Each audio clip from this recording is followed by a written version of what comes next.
Hello, I'm Rick, also known as the Tarot Fellow, but you already know that because you're somewhere on my social media right now.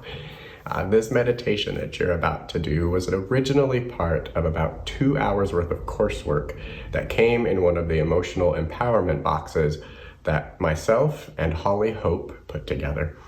Now, the emotional empowerment boxes are kits of metaphysical and spiritual supplies, and they include coursework to help you utilize all of the items in that kit to overcome the most prevalent negative emotion in the world for that month. Now, as you do this meditation, there will be items that are mentioned that were originally part of the kit to help enhance the meditation experience. You may or may not have some of these items yourself. If you do, please feel free to use them. If not, if you have a tarot deck, I do recommend you pull out the card and sit with its energy during the meditation. And if you don't have anything at all, that's perfectly okay too. There's still something in this meditation for you. If you're interested in the emotional empowerment boxes, you can get them at thebeautyofperspective.com. And they do sell out. We pack enough for the subscribers and a few extras. And as soon as they are gone, except for the 4 original core boxes that were the first 4 releases. Those will be replenished, and so those meditations will be available only to subscribers. So get yours today at thebeautyofperspective.com, and I hope that you enjoy this meditation. Hello again, emotional empowerment box subscribers and confidence kit owners. You know, I was thinking about this meditation today and about kind of just the really inspiring and awesome community that is being formed by these kits. I'm starting to see lots of posts on Instagram and on other social media platforms of people really diving into the kits. And as we, as a collective people, come together and do this work, it is really amazing to me the ripple effect and the way that I see your work influencing people in my neighborhood and my other friends and family who aren't even subscribers. One of the things that we included in this box is a set of mala beads. I wanted to speak about those really quickly, and it ties in to this sort of, collective community repetition, and how, one small action has this ripple effect. I have noticed one of the very first things that I was taught when I started doing some of this work was that there's power in repeating patterns. You can see it in the study of sacred geometry. You can see it in religious practices where repetition is important. Things like, Mass in the Catholic Church, the prayers that are constantly repeated over and over, and then even inside like Mormon temples, which is the spiritual path that I was raised in, you find that anytime a ceremony is performed that's supposed to echo out into eternity, they have mirrors in the rooms that face each other so that it looks like the reflection continues. It's just another repeating pattern. And as we come together to work on these emotions through these kits, we are each a piece of that repeating pattern, and that vibration just becomes more and more normalized. It's not about convincing ourselves or repeating things so that we change our own thoughts, although that is part of it, but it's about raising an energetic or vibrational level. And so, as you go through your day and you might be interacting with the world at this emotional level, and then you come in and you do some of this work and it brings you to this emotional level, then those vibrations try to match each other. And the more and more we do that, the higher and higher we can raise that vibration until it is a repeating pattern in our own lives. And then that echoes to the people that we come in contact with every single day. So as you do affirmations, and as you do meditations through these boxes, especially this month, I want you to remember that. And as you work with those beads, maybe you give an affirmation or you do a meditation until you've gone through the whole chain, and then you can start over with a new one from that new vibrational place that you're at, and constantly work that moving circle of energy. It just has an effect on people, and I hope that you have noticed it as well. With that, I'm really excited to lead you through your tarot meditation this month, which is based on the Six of Wands. We've had a lot of wands in the last couple of boxes, and we will continue to have a couple of wands cards coming up for the next little bit. And what's really important and neat about the wands suit in tarot is that it speaks to our ambitions and that inner fire that helps us push ourselves to manage our lives and the things that we want to accomplish. They are very, very ambitious cards, and the element associated with the wand suit in tarot is fire. And we all know that a little spark can turn into this consuming blaze.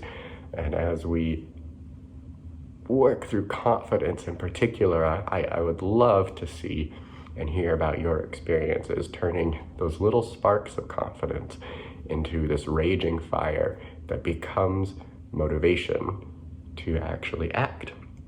And especially at the beginning of this year, here we are in January 2021, unless you got your kid after, which is perfect timing for you.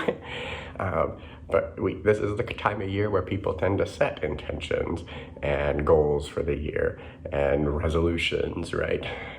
But I want to change how we do that a little bit. And I think that the first step to that is finding confidence in ourselves and with what we want to do and with our emotional state. So one of the first things I want you to do is, just like always, go ahead and close your eyes and get comfortable.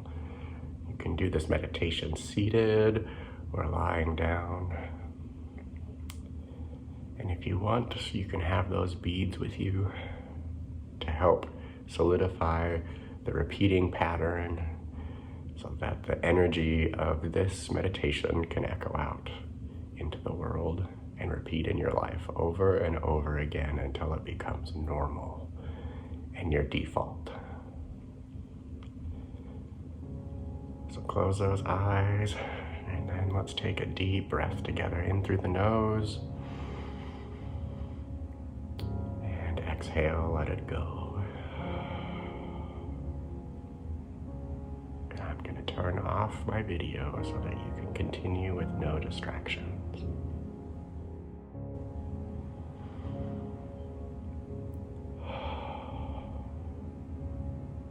As we breathe together,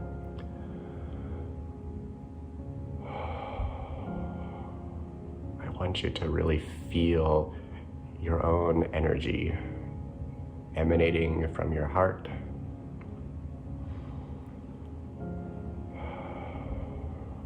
And with each breath, feel that expanding until there is space between your physical body and your energetic one.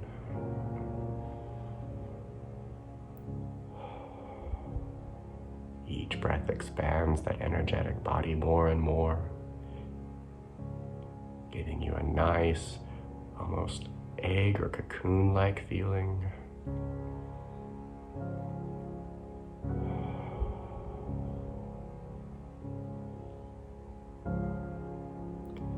This is the best space to work in because it is entirely your space. It's made up entirely of you.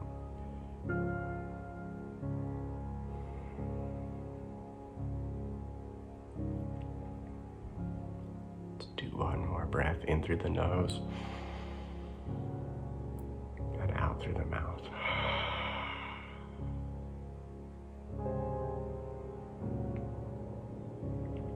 And I want you to imagine that you're walking down a path. It can be any kind of path. Maybe it's a concrete sidewalk in your favorite city, a crushed gravel path in your favorite park, or a leaf-covered path through a forest in the fall. Could be a sandy beach. Whatever it is, I want you to feel it under your feet. How does it give as you step? What sounds does it make as you walk down this path? Smell the air and see what other sounds you can hear around you in this space. This is a path that leads you to your space, a very special place where you are able to find healing and converse with yourself, with your ancestors, where you can offer prayers and meditation. But as you approach this very special place, you notice that a crowd has gathered. They're blocking the path. They have all come for something really special. There's an energy in the air of excitement and wonder and awe.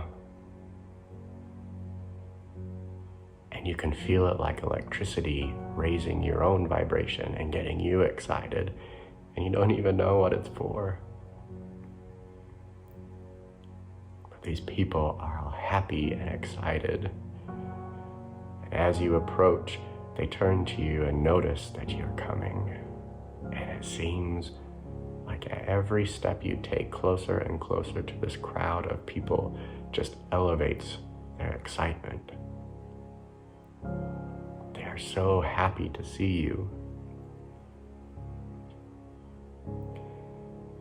They come towards you. And you wonder, could all of these people be here for me? You maybe push that thought aside and say, no. Maybe I'm never done anything really big.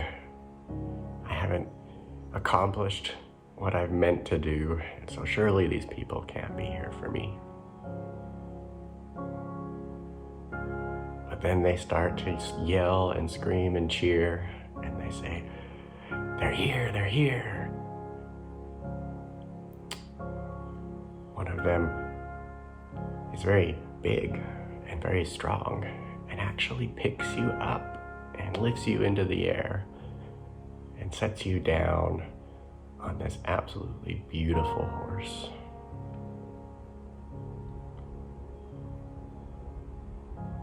The horse follows down the path as the throng of people follows with you, cheering and chanting. More and more people are coming out to cheer you on as you are paraded on this horse down this path.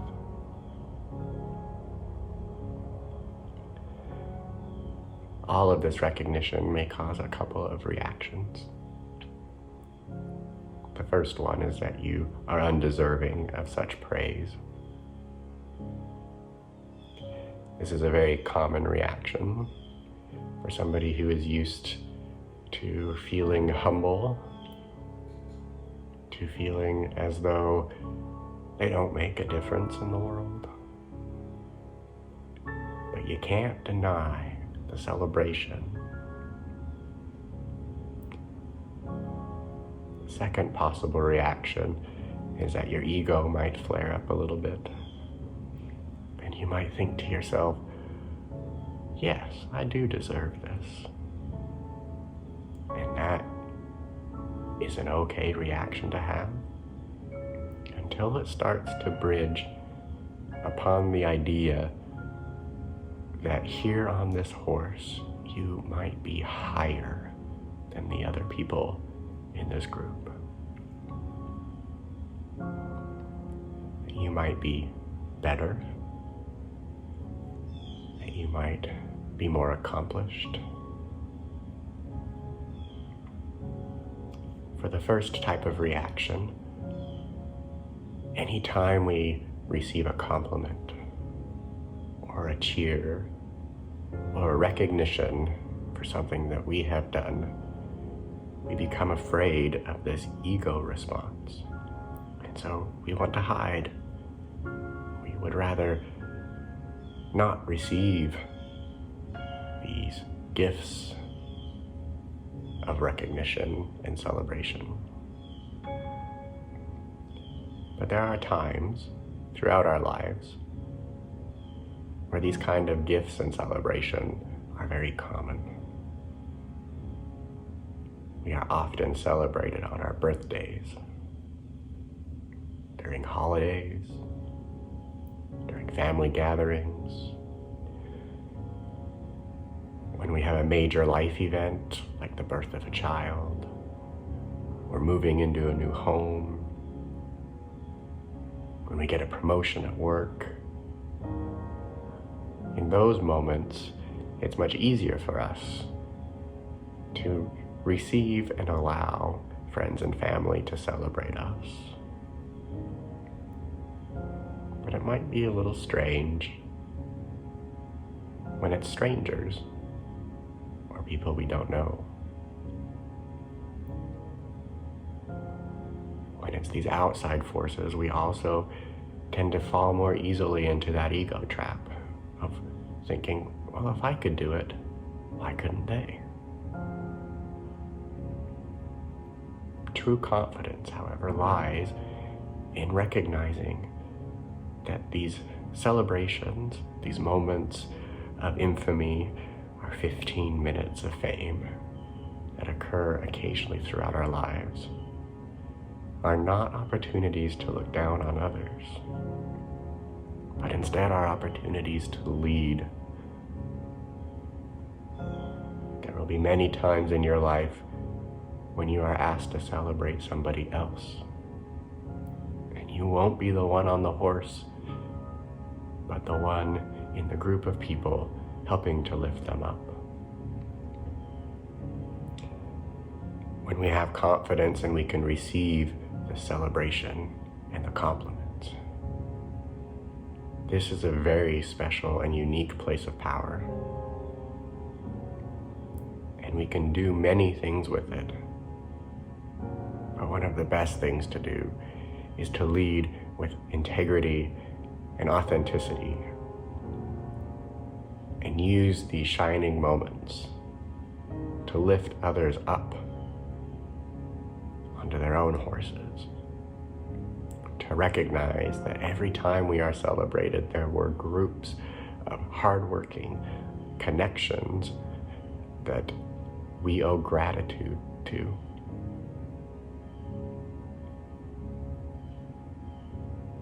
Confidence isn't humility. It isn't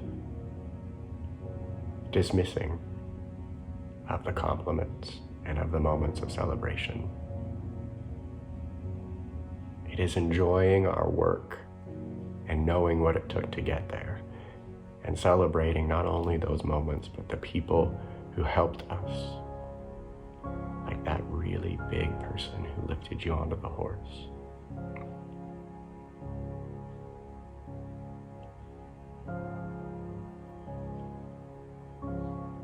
Here is where a lot of work can be done. And the confident person knows that in moments of celebration, there are opportunities to progress further. There is a constant motivation that can be taken from these moments to push even further and do even better, and to help all of the people that we are in contact with to find their own moments of celebration and recognition.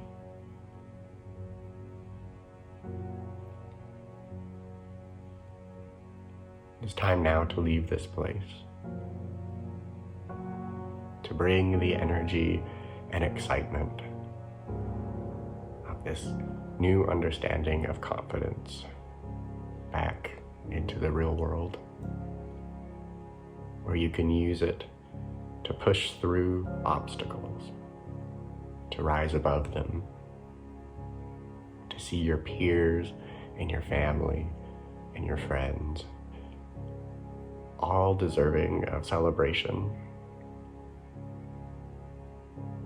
to accept that you also deserve celebrating.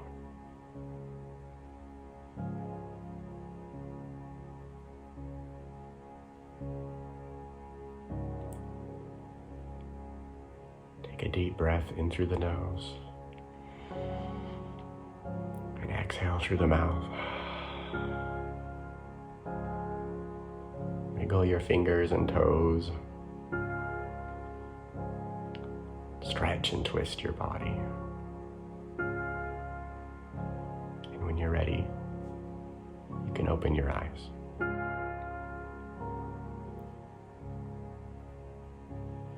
Oh, I love these moments where I get to feel confident.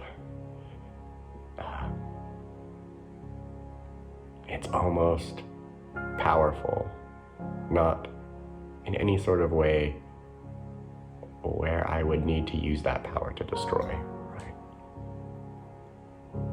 But it's this internal ambition that really spurs me on to do better and to do more and to bring my projects and my goals into fruition.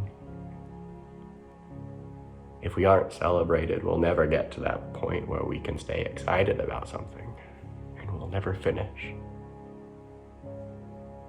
And so as we make small steps, it's important that we allow in that celebration and recognition so that we're ready to go to the next step, to the next level. I hope you can take this feeling and the energy of the Six of Wands into the world and remember that fine line between confidence and ego. Thanks for joining me.